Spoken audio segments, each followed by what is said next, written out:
Welcome to the Brand Marketing Podcast, where we talk to local superheroes and hear how they got their start, overcame obstacles, and used social media to achieve their marketing goals. Here's this week's episode.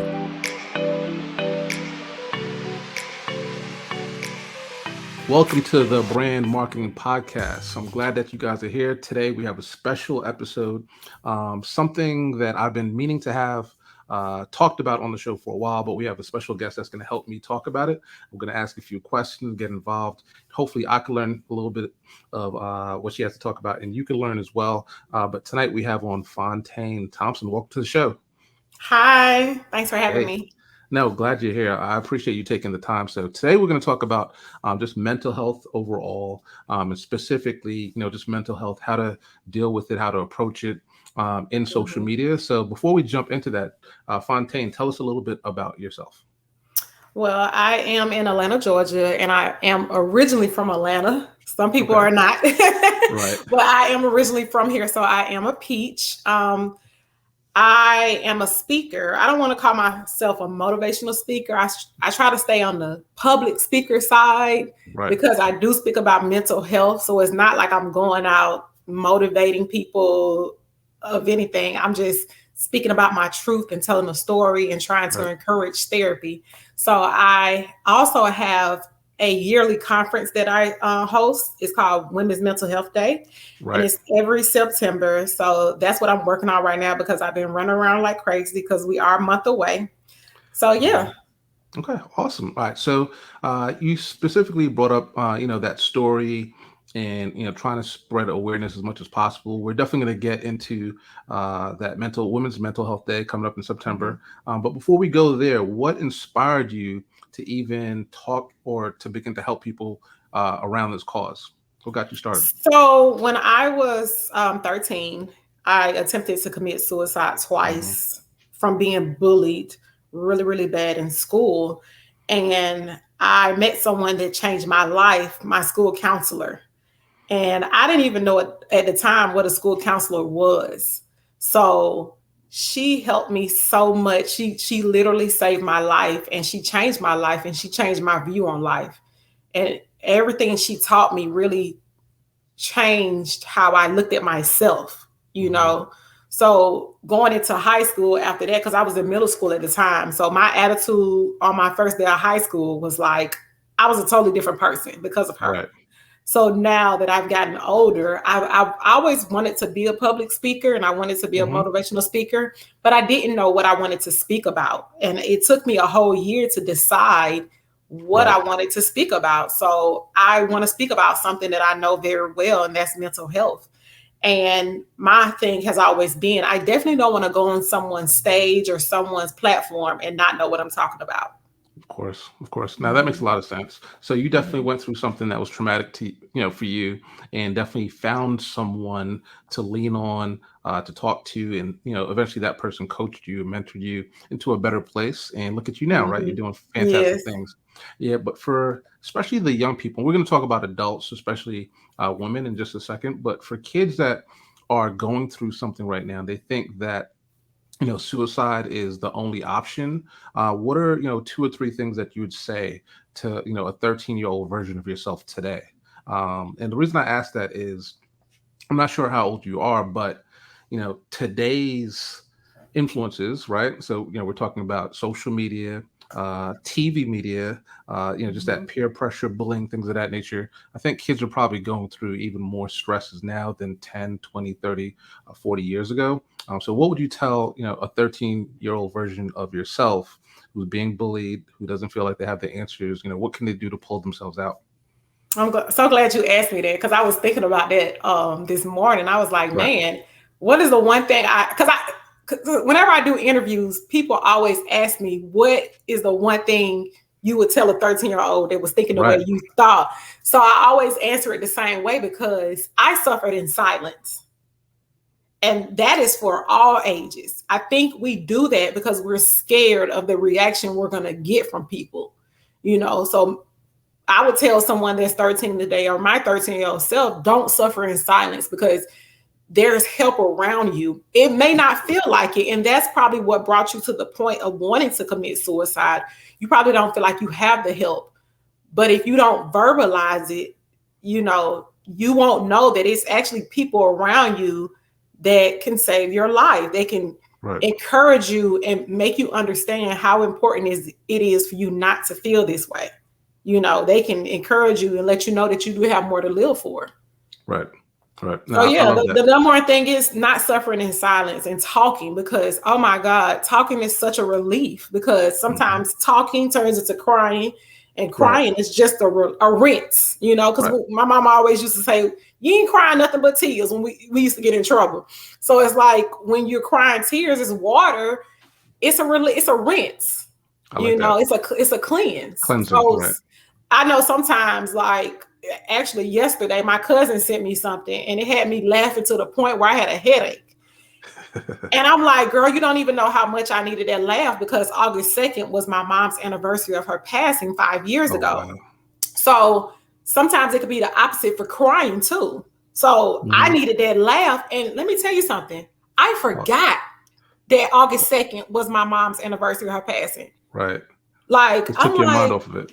Yeah. And then I'm like, oh, and then it hit me all of a sudden and I got sad. And then instantly my cousin sent me that funny post. And when I say I laughed for 2 hours, it was hilarious to the point where I got a headache.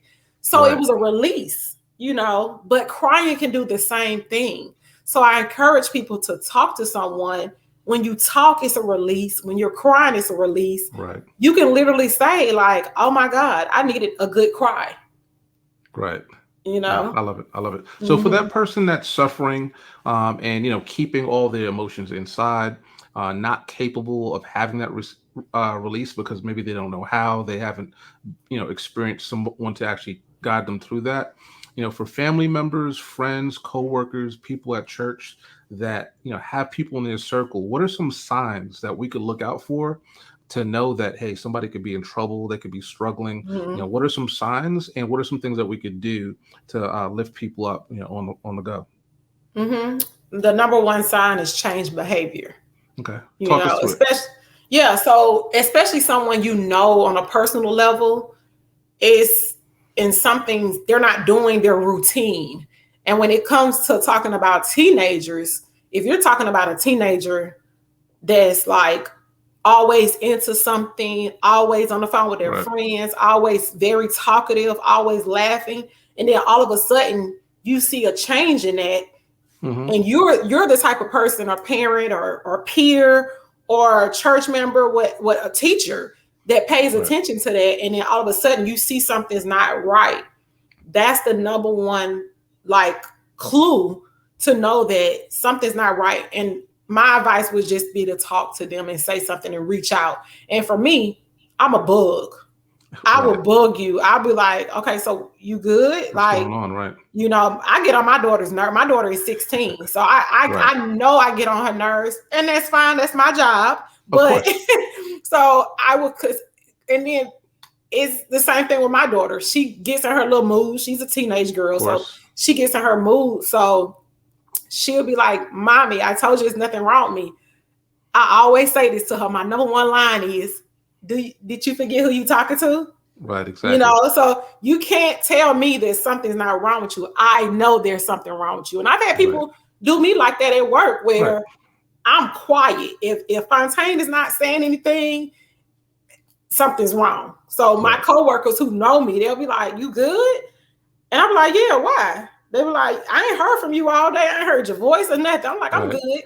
They realize that because they're used to a certain pattern.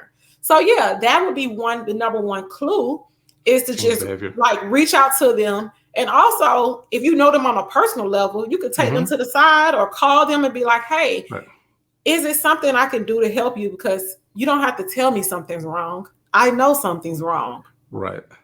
Sometimes you don't want to dig too deep unless the person is opening up to you, because I know I'm the type of person, I can bug you, but I'm not going to force you, of course not, to open it up to me, because you may not be ready to. But I'm going to keep checking on you and say, hey, just to let you know, whenever you are ready to talk, I'm here. Right. Love it. Mhm. Love it. All right. So let's talk a little bit about social media. So obviously, in my opinion, social media magnifies everything, sometimes for the positive, sometimes for the negative, good or bad. Tell me your thoughts on how social media has played a part in just mental health overall. So from the awareness piece, and also from victims, either if they're feeling bullied or they don't feel confident about themselves just based on the imagery that's on Instagram, Facebook. What are your thoughts on just social media and how that's impacted mental health? So I like how you said there are some positives Of course. in it too, because social media, oh my God, like I'm a millennium, I'm only 35. So There I you go go. back, don't take me back to Black Planet and MySpace, Right. all that kind of Yep. stuff, and, and hmm AOL chat, AOL Messenger. Oh yeah. So yeah, so it's like we started this social media thing. Like they think it's just Facebook and Instagram and Snapchat and what's the Right. other one that's popped? TikTok. TikTok. You got TikTok. Yep.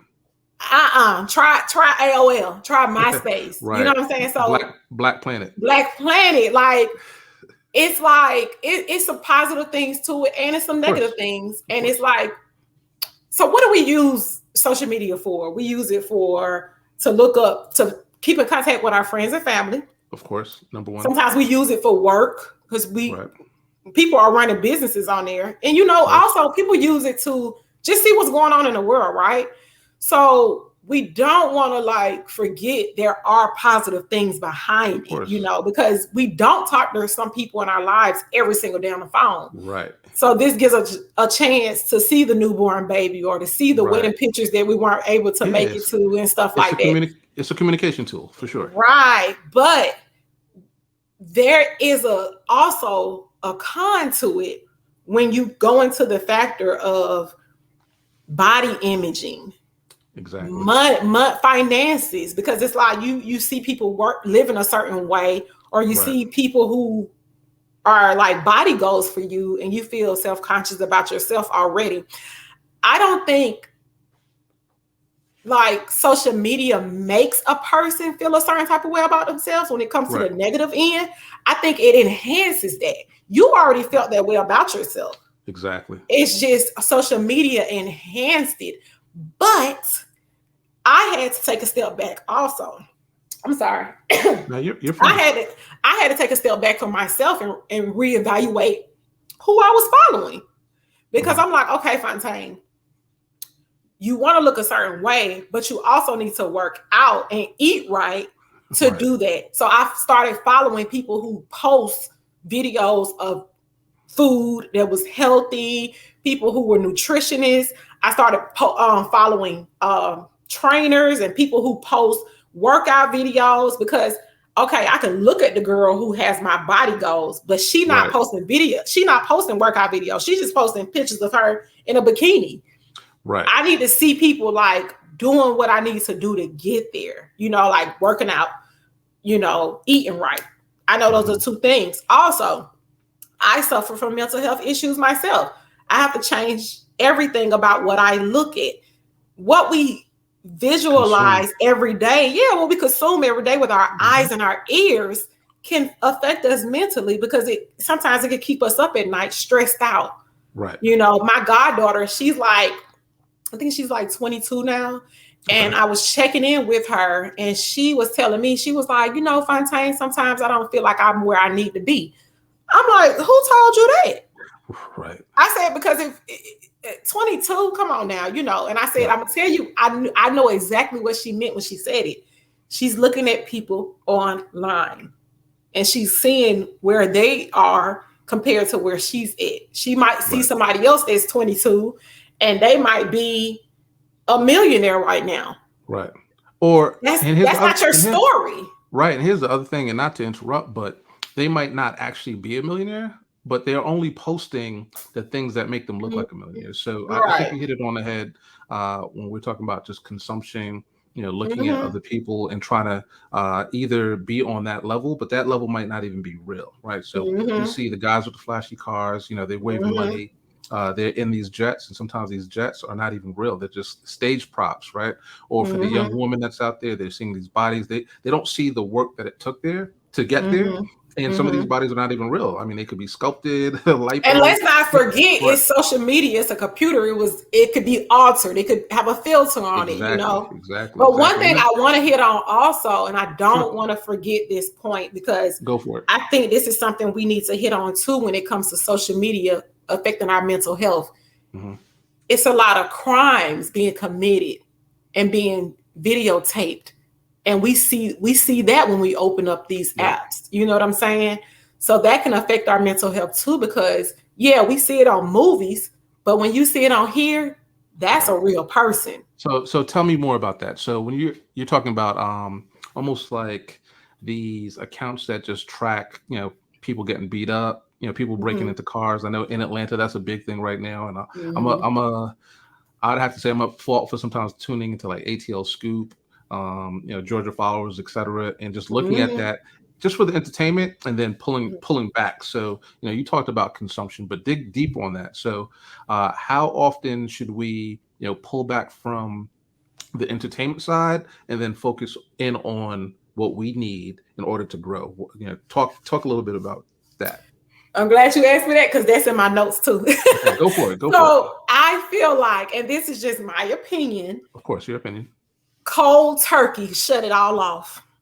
Yep, because I'm a victim of evil. Like, so I don't follow the shade room or whatever, but for entertainment, I'll jump in. But you're saying cold turkey, just cut it off. Cold turkey, delete all of them for 7 days. Okay. If you can, but I'm not gonna say that's just me. I do 7 days, but my 7 days turns into 2 weeks. My 7 days sometimes turns into 2 months. I'll disappear, and if you don't have my number, you can't call me and check up on me, right? So you can't text me and be like, "Hey, I haven't seen you post in a while, just checking on you."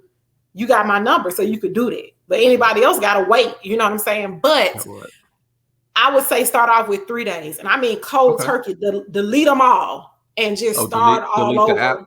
Delete the app and start over, and just have, if you could really go 24 hours, like delete them before you go to sleep.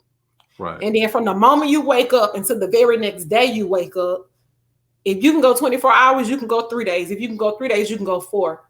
When I first did it, like I said, my 7 days turned into 2 weeks, and I didn't even realize that I was like, oh, I really haven't been on there, because I was. So what we have to do is distract ourselves from the distraction. Yep. So tell me about, how do you do that? So what replaces the social media? Right. So I've done it. Life, family, real life, books, going outside, doing, and especially, and if you want to take a break for your mental health, you have, like, again, you have to distract yourself from the distraction. That's doing things that you enjoy. Find a hobby. Go back to old hobbies, because we all had hobbies when we were younger. Especially in high school or college, we had things that we like to do, and we may not do those things anymore because we got kids now. We got careers that bring our take away from that. But we have to find a balance. I can speak for myself. I go to a dance class once a month, right? I'm a dancer. I've been dancing since I was 9. I attend a dance class once a month. No one goes with me. My daughter dances also, but she's not allowed to go to this dance class with me because it's for me, by myself. There you go. So I feel like people need to have something, right? Because like when you're married, you and your wife share something, you and your husband share something. You have something that you do with your kids. You have something that you do with your whole family. But what is it that you have for self? Because I can't pour from an empty cup, right? There you go. So I need to have something for myself. So I advise people to pull away in those 3 days, find something to do that you don't need social media with. Because sometimes I know people are running businesses. Of course. I get that. But if you're not, then come on now. If you're not on there making $1. Right. Here's the thing too, even for, fellow business owners that are out there. So as much as I preach social media, I also preach having backups, being able to, contact your customers via email or having phone numbers, et cetera. So you can't run your business 100% from social media, because even as an entrepreneur, you need to pull back and have a break, take a vacation, get off and stop being distracted. So I love it. So talk to me about Women's Mental Health Day. Okay. Yeah, I want to hear all about it. So you said this is your annual one. So we're coming up. Yes. For those that are year listening, 2. Year two. So tell me about how the first year went. What caused or what inspired you to actually create this event, and what's coming up? Okay, so of course I was already a speaker for a year, Right. for 2 years before I came up with this idea. And I literally wrote out the idea in 2 hours Nice. at 3 o'clock in the morning. I woke up, like it woke me up out of my sleep because I knew I wanted to have my own event one day. I just didn't know. Of course, it would be about mental health because I'm a Of speaker course. and that's what I speak on. I just didn't know what I wanted it to look like. You know what I mean? I didn't know, what am I going to talk about? What am I going to do? Am I going to do men and women? Or am I going to just Yep. do women? Because I speak to high school and college students about mental Okay. health. But I'm like, I don't want it to be just kids out, because that's who I speak to as a job. But I'm like, what can I do for my adults? So I'm like, let me do something for the ladies, of course. Okay. Mm-hmm. I'm like, okay, what is it that we can do? And I did my research and I'm like, women suffer from more mental health issues than men. It's a fact, a known fact. Statistics, right? We carry a lot of the loads when it comes to in the household, and that's by across the bar and we're not talking about race. We're talking about across the bar when it comes All to women. being a woman, right? So I was like, okay, let me give them a day to take away from being a wife, from being a mother, from being this career woman. Just give them a day to relax. Last year was absolutely amazing. It was my first year. I was so nervous. I had just became a flight attendant too. So Okay. I became a flight attendant in August, and the conference was in September. So I graduated and I came right back home rushing and flying around the world at the same time while planning the conference. Nice. So last year it was amazing. We had a good turnout. We had people there doing massages. Okay. I had someone there talking about nutrition, because we're talking about health. We're talking about mental health, but the word health is still in there. So we promote all health, right? So I also had someone there doing meditation. It was really, really fun. So this year we are talking about nothing but therapy. Okay. So I have 2 therapists coming out to speak. I also have somebody from behavioral health coming out to speak.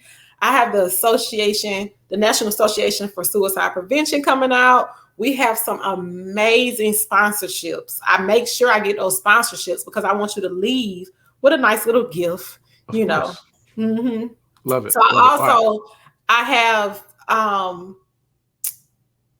I don't want to say the surprise. Let me stop. I was like, okay.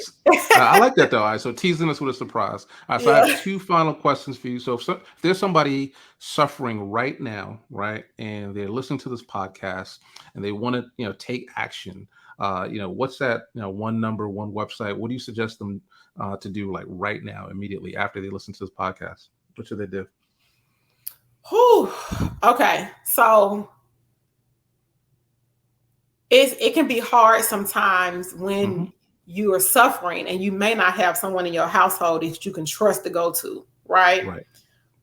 I feel like everyone has at least one person they can talk to. Okay. That they know, like you said, from school, from church, at work, it's one person they can talk to. But of course, you can also call the suicide prevention hotline, right?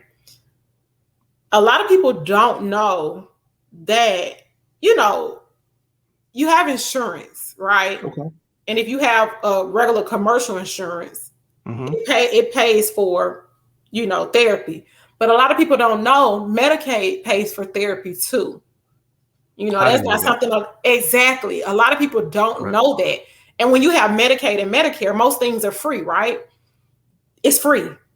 Oh, wow. Okay. It's completely free. No copay, no nothing. Because I know with Medicaid and Medicare, when you get to a certain age, because I worked in a hospital for 8 years. Okay. When you get to a certain age, you do have to pay copays because you're not a baby anymore. Let's grow up, right? Adulting. Therapy, nope, it's completely free.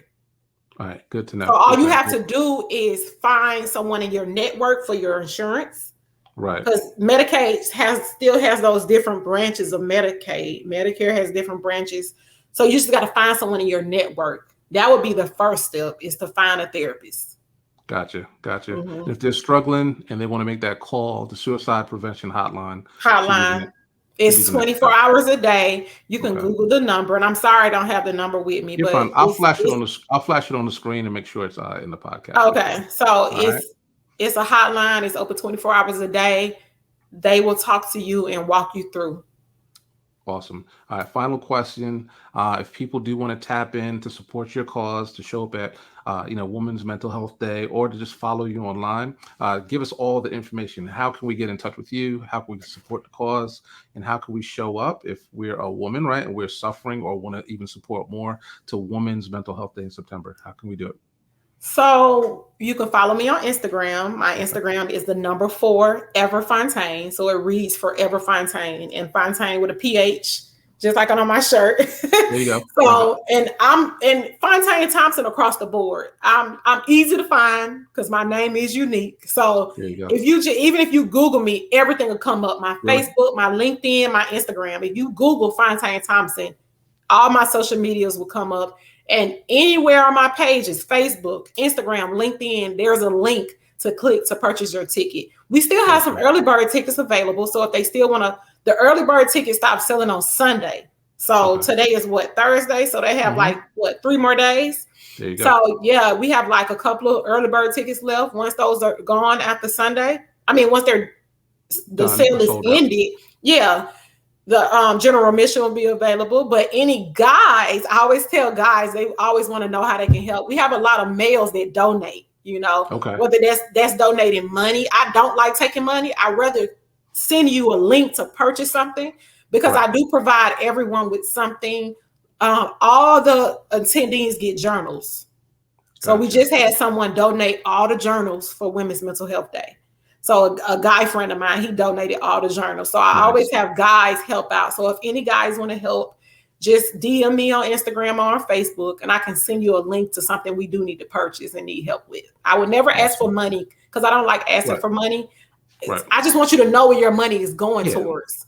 Mm-hmm. There you go. And there's other ways if you're listening, you do have her Instagram, her Facebook, ways to find her. She's doing a fantastic job with the branding. I love how she said, just Google my name and you can find me anywhere or everywhere, but there's definitely ways to support. And even if it's just by sharing her posts and letting people see that this event is coming up, that's definitely a way to support. So Phontaine, I appreciate you. We appreciate you. Thanks for being part of the Brand Marketing Podcast. Thank you so much for having me. I love talking about mental health and I love just sharing my story. Thank you. There you go. You're welcome. Thanks for listening. The Brand Marketing Podcast is produced by GladMatch. To get access to more brand marketing tips, visit www.brandmarketingblueprint.com.